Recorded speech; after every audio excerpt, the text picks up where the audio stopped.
Now on to our program. We're, like I said earlier, really pleased to have the three party chairs from the major political parties here in Minnesota, and it's my pleasure to introduce them right now. I will invite them one by one to the stage.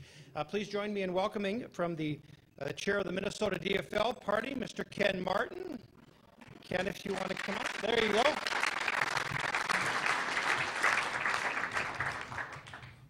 Ken grew up in Eden Prairie and went and attended the University of Kansas, where he earned a BA in political science and history. I'm sure that's become useful.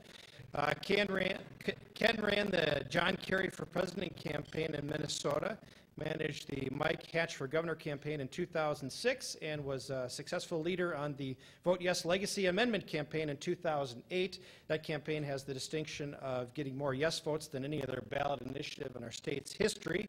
Before being elected to chair of the DFL, Ken managed Governor Mark Dayton's recount efforts in 2010. He's got great experience in helping candidates win elections, organize political parties, and manage resources. As the executive director of Win Minnesota, he created a 2010 fund that's offered resources and funds to candidates and campaigns throughout the state.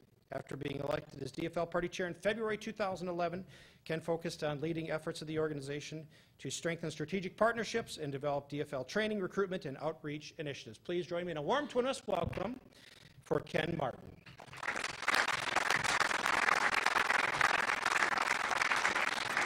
Next, I would like to welcome Pat Shortridge to the stage here. Pat is chair of the Minnesota Republican Party. With over a 20-year career in politics and government, Pat has developed extensive experience in communications, political strategy, policy development, legislative process, grassroots organizing, campaign and project management, and fundraising. For more than a decade, he served the former U.S. House Majority Leader Dick Armey in many different capacities. Pat also worked as Chief of Staff and Campaign Manager for U.S. Representative Mark Kennedy here in Minnesota. Since 2007, Pat has been president of his own consulting firm, focused on campaigns, messaging, strategy and development, grassroots organizing, and advocacy. He has significant experience with political and corporate clients, including recently working with U.S. Senator Marco Rubio, the National Republican Congressional Committee, and U.S. Representative Paul Ryan, all great names. Pat was selected as chairman of the Republican Party on December 31st of 2011. Please join me in welcoming Pat.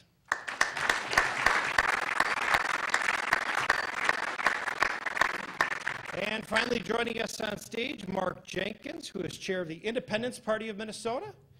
Mark grew up in a Republican household, but as a teenager developed his own political ideology and was operated on what we call the Devil's Advocate platform.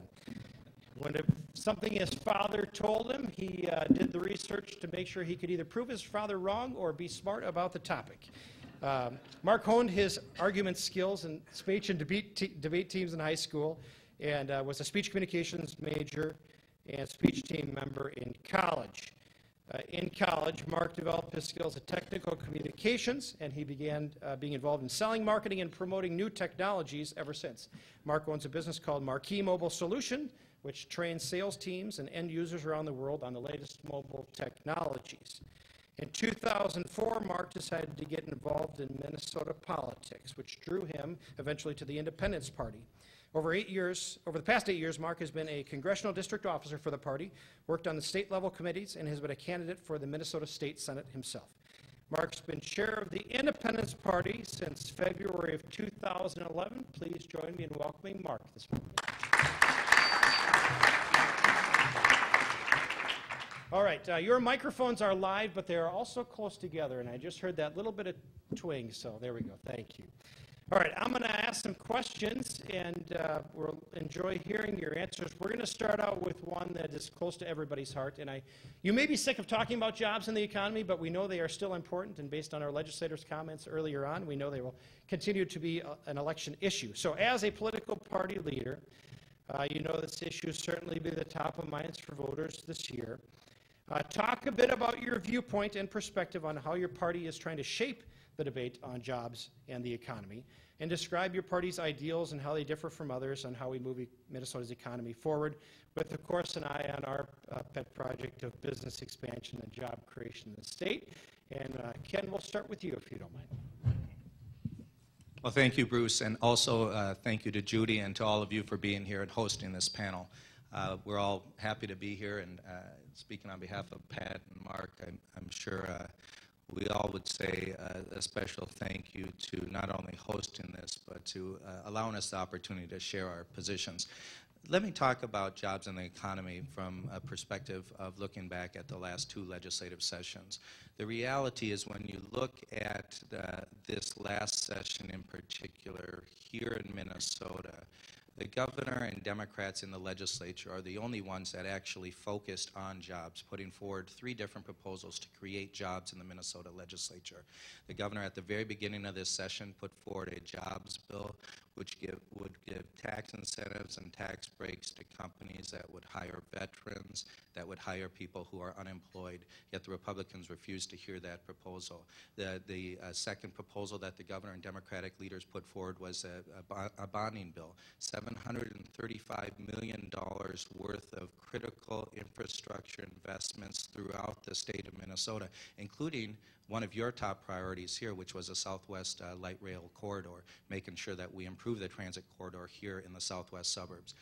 The fact is the Republicans refused to take up this critical infrastructure bill, which would invest millions of dollars around the state and make sure that our businesses, all of you in this room and all of you in this region, could be competitive. And the last piece was the Vikings bill. The Vikings bill, which would invest in a critical asset to the community in Minneapolis and in this region, and make sure that at the end of the day we were creating jobs. Upwards of 50,000 new jobs would have been created between these 3 new proposals, and as I mentioned, investments in critical infrastructure needs throughout the state of Minnesota. The fact is that the Republicans campaigned in 2010 on this idea that they were going to have a laser focus on jobs. The reality is they haven't. They haven't focused on jobs in one single iota. The only party that's put forward jobs bills, not only in Washington and St. Paul, is the Democratic Party. President Obama put forward a jobs bill last year, and the Republicans refused to entertain it, even though it contained provisions that Republicans historically supported. So, you know, I think the contrast is clear. I know the Republicans, and I'm sure Pat will talk about a tax bill, but the reality is that the tax bill that the governor vetoed did not contain any sort of relief for middle-class families. It was loaded with poison pills that the governor told the Republicans to take out of that bill, and he would have supported it. We know that we need to give tax breaks and tax incentives to small businesses and the business owners in this state. We know we need to create a competitive business climate, but the way not to do it is to do it on the backs of middle-class Minnesotans, and I think the voters will remember that this fall. Thanks, Ken. Pat, same question to you, although yours might be a rebuttal. That's very perceptive of you. Hard to know where to begin sometimes, but thank you again for having us, and thanks to all the legislators for being here and for their service. I guess the fundamental point is Ken and I, the Republican Party and the Democrat Party, largely have a very different view of what something that could be called a jobs bill actually is. The view that Ken has, the DFL has, that President Obama and Democrats in Washington have is jobs are created by the government borrowing money it doesn't have to spend it on things that largely we can't afford or don't need. I've said this before, and I'll say it again because I think it's largely true. If spending massive amounts of money on all sorts of different things were the key to prosperity, the streets would be paved with gold. We wouldn't be on the brink of national bankruptcy with a $1.5 trillion budget deficit for the 3rd year and very, very significant increases in our national debt. Spending bills are largely irrelevant to job creation in most cases. You know, are transportation bills important? Yes, but they're important to move people and goods and services in the economy. They're not necessarily bills that are going to create jobs in the long term. That comes from you. That comes from creating jobs in small businesses in the Southwest Metro, in the North Metro, in southern, northern, and central Minnesota. And that largely comes through sensible, common sense regulation, which the legislature moved a few things, We had several others vetoed by Governor Dayton. It comes from taxation that is not punitive. We, as you heard, sent a tax bill with many, many provisions, including a veterans hiring provision to Governor Dayton, which he vetoed multiple times. And it comes from spending that makes sense to enhance the private economy and doesn't bankrupt the current generation or future generations. The legislature, under Republican control, and reluctantly with Governor Dayton's help in the end, turned a $4 billion budget deficit into a $1 billion budget surplus. That's a pretty significant accomplishment. And they tried to return that surplus to the school districts to pay off the shift, but unfortunately, Governor Dayton vetoed that. And now my suspicion is that in 20-odd years of watching the legislative process and the political process, if you leave a bunch of money around in a state capitol or in Washington, D.C., somebody is going to find a quote-unquote crisis for which that money needs to be spent. And the legislature did a very good job of getting those dollars, or trying to get those dollars, back to the communities from which they were borrowed as quickly as possible. And unfortunately, that was vetoed.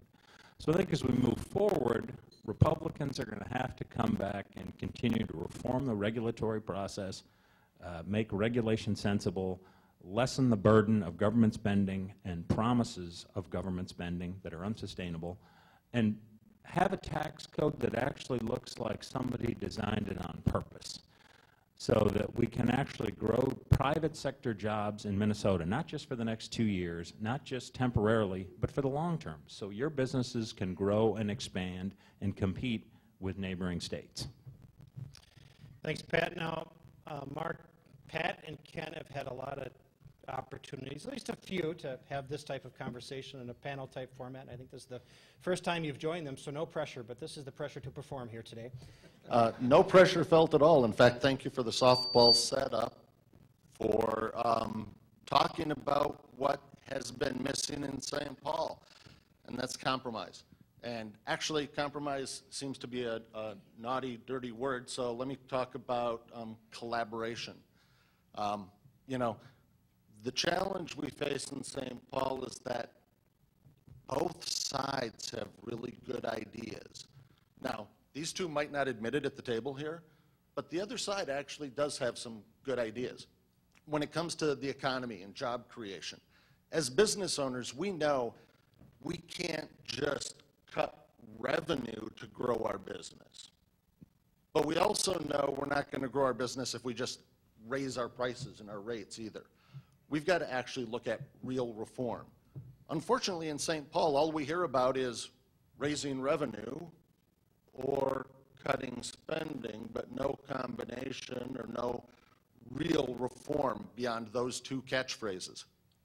You know, the result we've had from St. Paul, and with all due respect, unfortunately, all we've heard today is a lot of legislators telling you about would've, could've, should'ves. It's disappointing to have such distinguished legislators here, and none of them can come up and tell you about a success that your legislature had last year. We could have done this if the other side would have seen things our way. We can't wait for the other side to see things their way. I tell people that politics in St. Paul is unfortunately a lot like baseball. We have plenty of people in St. Paul defending left field. We have plenty of people in St. Paul defending the right. But unfortunately, just like baseball, the right fielder never backs up the left fielder to make sure the play succeeds. The left fielder never backs up the right fielder to make sure that they win the game.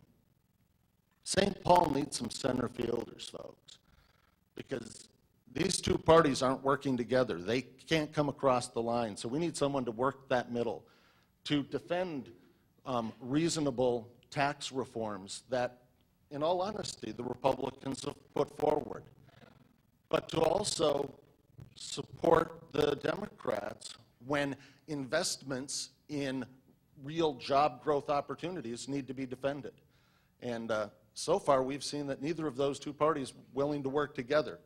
So our position is, let's focus on what's right. Let's focus on the good ideas from both sides, and let's back them up and make sure that those good ideas get passed. Because so far, left to their own, it hasn't happened. And I would love to come back next year and see some legislators from any party be able to get up and talk about real reform, not that was proposed, but that succeeded and that passed and that had a positive impact on your businesses. And Thanks, that's Mark. fine. Thank you. Well, let's build off that just for a moment. As you probably saw earlier, there's quite a few candidates in the room. Could you give us a little bit of insight on what advice you'll provide candidates this year relative to the party platform that you think will play well with voters? Could you give us just a digest, a little snippet of that? And Pat, we'll start with you in the middle. Sure. I'd say talk about what you believe. Talk about how you solve problems. It's not enough to say what you're against. You have to give a positive vision for how you're going to solve problems. And I think it goes this way. Look, divided government in Washington, D.C. or in St. Paul really doesn't work because we have such significant looming fiscal problems that it's not about stopping new bad things from happening. We have to actively turn the ship around and turn it very, very quickly. You know, the massive unfunded liabilities in Washington, D.C. for pensions, for health care, looming very, very large tax increases on January 1st. You know, continuing looming false promises in Minnesota that, you know, the bills are coming due for. You know, the thing that's not talked about is we have a multi-billion-dollar unfunded pension and healthcare system in Minnesota that somebody's going to have to pay for, and that somebody is y'all, and it's your kids, and it's my kids. And if we don't do something about it and do something about it quickly, the things that make America unique and special, that make Minnesota unique and special, are going to go away, and they're going to be drowned by this very, very large and looming government, and increases in government, and bills coming due for years and years of promises. And so I think it's going to be incumbent on all our candidates to go and talk about solutions, talk about how are you going to solve these big problems that are facing our state and our country. And I think they're largely doing that. I think you saw that, you know, during the legislative session. You know, and to disagree with Mark, I mean, Republicans have run on reforming government, not just figuring out how to pay for this edifice that's been built over decades, but actually changing and reforming state government to make it fit better with current needs, to make it fit better with, you know, our business community's needs in terms of creating jobs over the short and long term. And, you know, stopping the hey, let's just keep doing what we've always done and only will add 2 or 3 or 4%, but really looking at the structural nature of state government and saying, look, does this make any sense? I mean, somebody earlier brought up, you know, how are we going to fund education? Well, you know, in many, many school districts, when you're spending more money on people who no longer teach or work in your school district than you're actually spending on people who do, you know, that's a structural problem.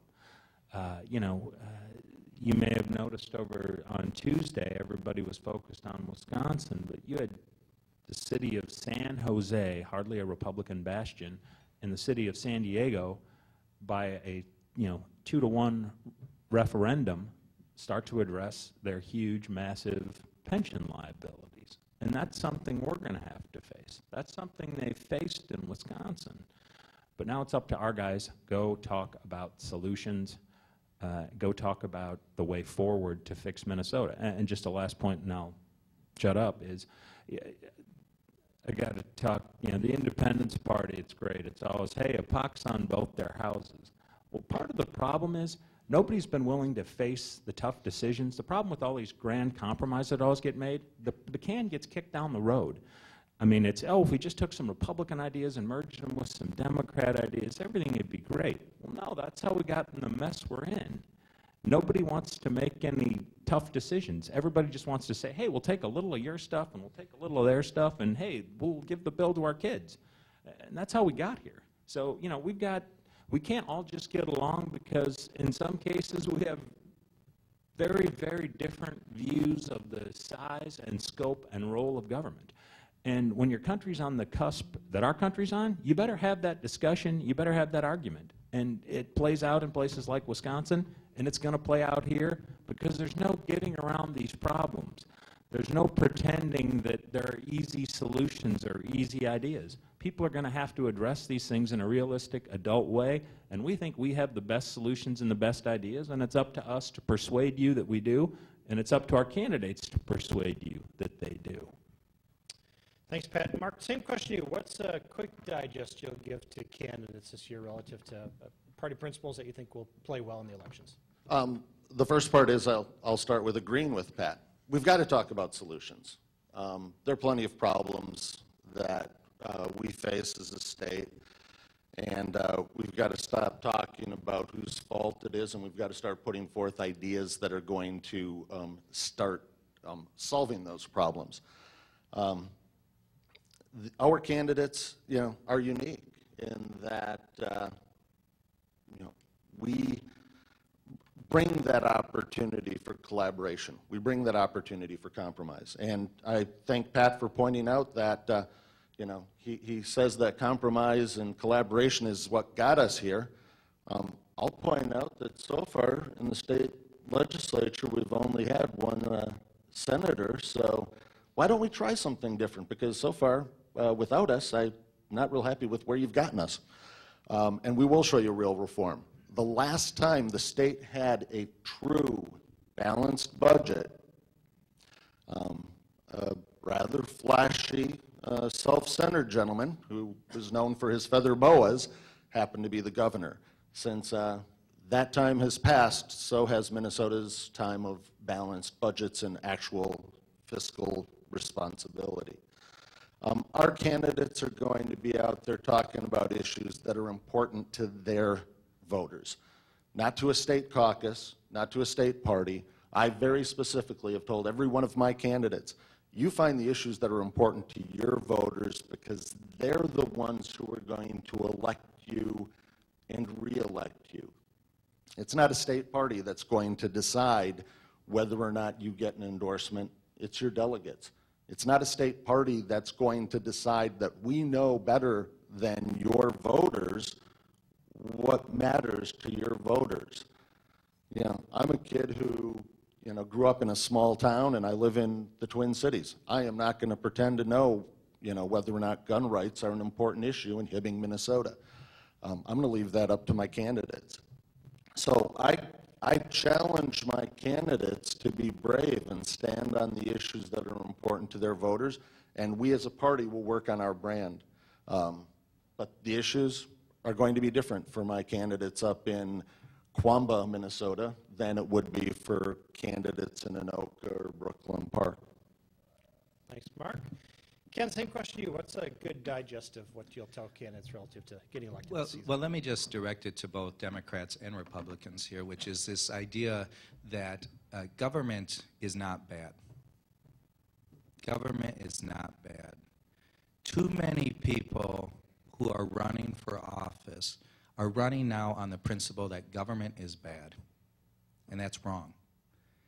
I reject the idea of some of my party who believe that government intervention is always the first and only answer. I also flatly reject some on the right who believe that government needs to be dismantled. There is a happy medium. When you look back in this state the last 20, 30, 40 years, and you look at some of the great progress we made, it wasn't just because of Democrats or just because of Republicans. It was because both parties came together, found a way to forge consensus and get something done for the people they serve. That's what we need to get back to. What we live in now is a permanent campaign. Before, we used to put down the swords after the November election. We'd reach across the aisle in a real way and say, I may not be able to get everything I want, but how can we work together so we each get a little bit of what we want to serve our people best? How can we find common ground? That doesn't exist anymore. It's a permanent campaign. The swords are always up. There's finger pointing, blame. There's blame game. There's name calling. There's no interest in really truly governing anymore. As I say, my job, unlike Pat's predecessor, is not to tell legislators what to do. Because I would hope that Democrats in the legislature, and Republicans, frankly, would put the oath to the people they serve ahead of the oath to their political party. Compromise is not a dirty word, as Mark said. How can we find common ground to work together and find solutions to these issues that are facing our country and state? That is truly the issue. We need to elect good candidates, not just good Democrats, not just good Republicans, not just good independents. We need to elect good candidates who believe that government has a role in people's lives. That is the difference, and the toxicity that exists in St. Paul and Washington has ground our government to a screeching halt. No longer are people interested in finding solutions. I'm proud that we're a Big Ten party, a party that has progressives, that has independent-minded senators like Terry Bonoff, that has people throughout our state that represent different spectrums of our ideology. We will not banish people in our party. We will not kick them out. Our party is focused like a laser on winning this year, not just to get the majorities back, but to actually come up with solutions to the problems people are facing. That's what I would tell candidates. Thank you. Let's take just a brief interlude from the politics for a moment and talk maybe a little bit about the caucus system. So, in essence, you're sort of the executive directors of the caucus systems for your parties. At TwinWest, we spent a lot of time this last season really encouraging folks to get engaged in their caucuses. In fact, we had people who hadn't been back at their caucuses for 10 years return and get involved. And they returned to a system that they thought was maybe a little different than what they remembered it or had anticipated. Can you comment just on the navigation of the caucuses, the direction of the caucuses from a party perspective? So more of a technical question for a minute. And Mark, let's start with you. Sure, thank you. It is a very important issue. I actually spoke with the Civic Caucus, which meets just down the street here every month, about the importance of the caucus system. And I'll tell you, I defend the caucus system the way it was designed. I find it challenging the way it's evolved. And the caucus system has unfortunately become more partisan, and even Mr. Martin has acknowledged in interviews that we need to get more regular people involved in our caucus system. There is no challenge to get people who are passionate about an issue to attend a caucus. But not every individual, looks at just one issue and bases their life on it. We've got people of all stripes, all beliefs, and as a third party, we believe the world isn't two-sided. It's round. There's multiple perspectives. And the way we're going to get good government is getting multiple perspectives engaged in the caucus system, so those people with multiple viewpoints can pick out candidates and platform issues and help define the party that's going to realize that this world has many perspectives and many opportunities, not just one or the other. So I applaud Mr. Martin's comments recently that, yes, we need to get more regular citizens engaged in the caucus system. The caucus system isn't broken as it's designed. It is very brittle in the way it's being practiced right now. Thank you, Mark. Ken, thoughts on the caucus system, and maybe just to expand that a little bit? I think Republicans, Democrats, we're seeing some primary challenges. If you can comment on that at the same time, too, that'd be great. Well, let me just say that it's never a good thing for political parties when you have so few people participating, that those people don't represent really the mainstream for their own political party. And that's what's happened, frankly, for both the Republican and the DFL party in this state. We need to rejuvenate the process and get more people involved so that the process itself is reflective of the primary electorate and the larger group of folks who identify as DFLers or Republicans. The reality is, when you look at what's been happening over time, so few people turn out and attend the caucuses and participate that they truly represent the fringe elements in the party, and you see that in full-blown display with what's going on in the Republican Party. You already have a fairly far-right party being challenged by people even further to the right now. And we need to find a way to get more people involved. And as I look at, I actually appointed a commission chaired by Senator Ann Rest and Representative Simon that's looking at this very idea. How do we modernize? How do we rejuvenate? How do we make our party process relevant to normal people? I shouldn't say normal, but people who people who at the end of the day aren't always the first people to step forward and come to these caucuses. And that really is truly the challenge for political parties in a day and age when you have these independent expenditure groups, these super PACs that are raising ungodly amounts of money and spending them. You know, how do parties stay relevant? The way they stay relevant is the connection to the people that they serve and the values that they hold dear. The only way that we can continue to stay relevant is to make sure that we're constantly bringing people into this process and that we're not narrowing it down to just a few numbers of ideologues. Appreciates Ken's concern about the direction and future of the Republican Party. I didn't know you were so magnanimous. I would suggest from our standpoint that, yeah, we did have a lot of new people come into our caucuses in 2012. We had a bunch come in 2010, as well as a whole bunch of new folks come in 2008. You know what? That is not a problem when you have a growing party that is welcoming and encouraging lots and lots of new people. A party that's not bringing in new people with lots of enthusiasm is a party that's dying and in decline. Are there growing pains when that happens? Of course, but you know, that's democracy. There are always growing pains. If you don't have growing pains, then you're really, really going south. Now, the caucus system, you know, it's always going to have its detractors, especially the people who didn't win. They get frustrated with it. You know, Governor Dayton wasn't allowed on the floor of his convention in 2010, and he got elected governor a few short months later. There's going to be natural tension.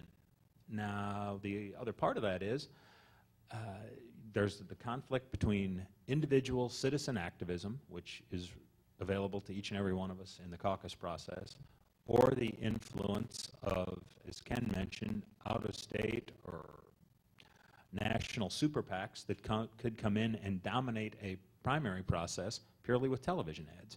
So there's there are pluses and minuses on both sides. You know, democracy belongs to the people who show up.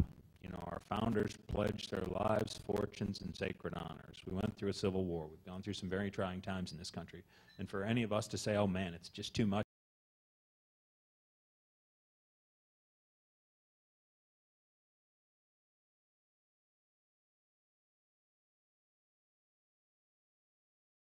for me to go and spend 2 or 3 hours on a Tuesday night once every 4 years or every 2 years in February, you know, seems a little short-sighted on our part.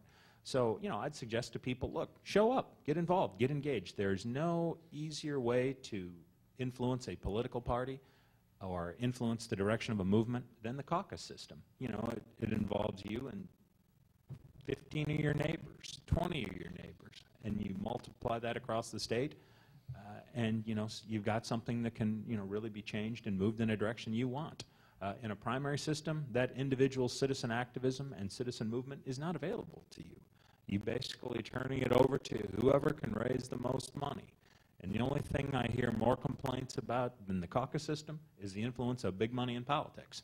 So, democracy is messy, it's complicated, it's frustrating, but I believe that, as Churchill said, it's the worst system except for all the others. Just a quick follow-up on that. Just a 1-minute answer would be great, because there are a couple more questions I want to get through. But Pat, I'll ask you to start. Just one more comment just on the primaries. What's the party's feelings on some of these primary battles that are shaping up? You know, clearly, when we have an endorsed candidate, we're going to do everything we can to support our endorsed candidates. That's the party's role and mission and function. That, you know, look, if people don't want to go through the endorsement process and they want to run in primaries, that's certainly their right. You know, this is America. It's a democracy. But, you know, on the other side of things, you know, we've got an obligation and a responsibility to treat our endorsement process seriously. And, you know, we'll work hard for them. We have some districts where there's no endorsement, and, you know, you just got to let the process play out and let people fight it out. And, you know, if in certain cases we get these contests and get them over as quickly as possible, you know, from my perspective, that's a good thing. Ken, same question. Any further comments on the primaries? Well, I would just echo a lot of what Pat said. I mean, our parties take our endorsements seriously. We will do everything we can to help our endorsed candidates. Primaries are usually never a good thing, frankly. It drains resources away from the general election. It drains the conversation away from the general elected voter, as the candidates are focusing in on just talking to their own partisan base. So that's never a good thing, frankly, for democracy. But it is the hand we've been dealt, and obviously both parties have a fair number of primaries that we'll be dealing with from top to bottom in the state, and we'll deal with it how we need to. Great. Mark, I'm not familiar with any primaries in the Independence Party, but I bet you have a thought. Well, actually, we do have a small, subtle primary in a U.S. Senate race. But as far as primaries go, yeah, I actually am going to disagree with Ken. I think primaries are the perfect place for democracy. You know, it's a challenge. It's a headache as a chair to have to explain to people why multiple people are, you know, why someone might be challenging an endorsed candidate. But you know what? The more people that show up, the more voices that get heard. And sometimes it takes someone stepping up to a primary against an endorsed candidate to give that district more voice and give more issues some attention. As much as I'm a state party chair, you know, I welcome contested races, whether it's at the primary level or at the election. So, you know, I like the primary system. Yeah, it's a pain in the butt as a chair to have to deal with those issues, but it's right for the people in the district. And I applaud those people who are willing to stand up against the party's anointed candidate, and wish them luck in the primary. I have two final 30-second answer questions. The first one relates, most folks in here are well-versed on current events, so we certainly watched the activities in Wisconsin this past week on Tuesday. Is there anything that you as party chairs take away from what happened there? Again, 30 seconds. We'll start with you, Ken. Well, I would just say, look, I mean, I think at the end of the day that there's a lot of people that are going to read too much into what happened in Wisconsin. The fact is that there were plenty of Democrats who voted for Walker because they didn't like the idea of a recall. They didn't feel that a recall itself was the right way to take care of this. And so I would say there's a corollary here in this state, which is these constitutional amendments that the Republicans put on the ballot. I think both will go down in the same sort of effect. You'll have Republicans and Democrats voting against both of those constitutional amendments because they don't like the fact that we're trying to change our Constitution to deal with issues that should be handled through the legislature. And so I think, you know, we can't read too much into that. The reality is that it was more a referendum on the process itself than on the candidates. Pat, any thoughts on the Walker recall election? Yeah, I think that it's important, and it shows that politicians who make difficult decisions and do the right thing will ultimately in the end be rewarded, and that people who are guardians of a status quo that's broken will fight very, very hard to maintain that status quo. But when you do the right thing, when you have the right solutions, when you're willing to, you know, put it all on the line, voters will in the end say, yes, that's what we need. We need more leadership, We need more people who are going to honestly and straightforwardly deal with these problems, not kick the can down the road, not duck them.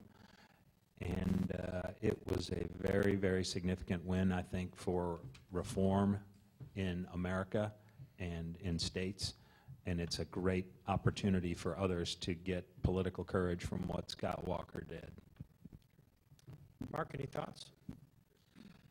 Yeah, basically, you know, the recall probably wasn't the smartest thing to be done in Wisconsin. We have a process of elections, and unless there's, you know, breaking of laws and malfeasance, we as citizens have to live with the choices we make. And if we're not happy with those choices, you know, we come back in 4 years or 2 years in a state legislative race and say, you know what, maybe we can do better. Maybe there's another way. I personally don't think the recall was wise. That doesn't mean I agree with everything that Governor Walker believes, but I do believe in the process, and we need to let Governor Walker, in one case, and President Obama in another, serve out the terms they were elected to, and let's focus on executing change at the ballot box the way the system was designed. Thanks. Well, I wouldn't be doing my job today if I didn't ask you one final 15-second question relating to the business community. But tell us how important or not important is the business community to your party in this election? Pat, yeah, I'll start with you. Sorry. Thank you. It's very important. I think people who are fighting for free enterprise are incredibly important. It's incredibly important that you get engaged and stay engaged. You did a great job lobbying for pro-growth, pro-free enterprise tax relief. Keep doing it. Keep lobbying for regulatory reform. It's going to be really important. Eric Paulson just passed a medical device tax fix that passed the House with 270 votes. President Obama is threatening to veto it. Make your voices be heard.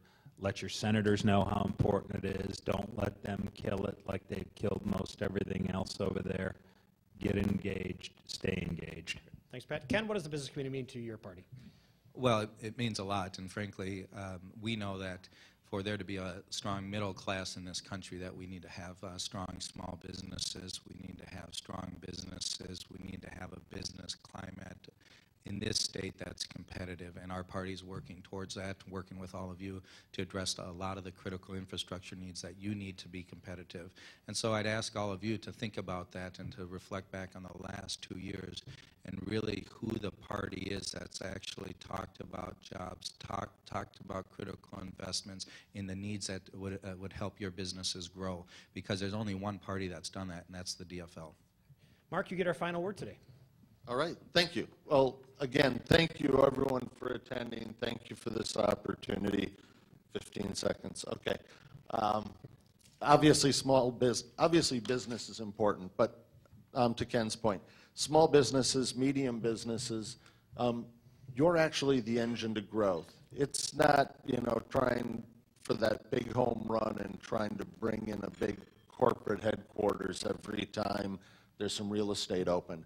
We need to help you grow your business, and maybe if each of you hires one new person, we do more for the economy and we do more for the region than if we are out there chasing the big corporate headquarters.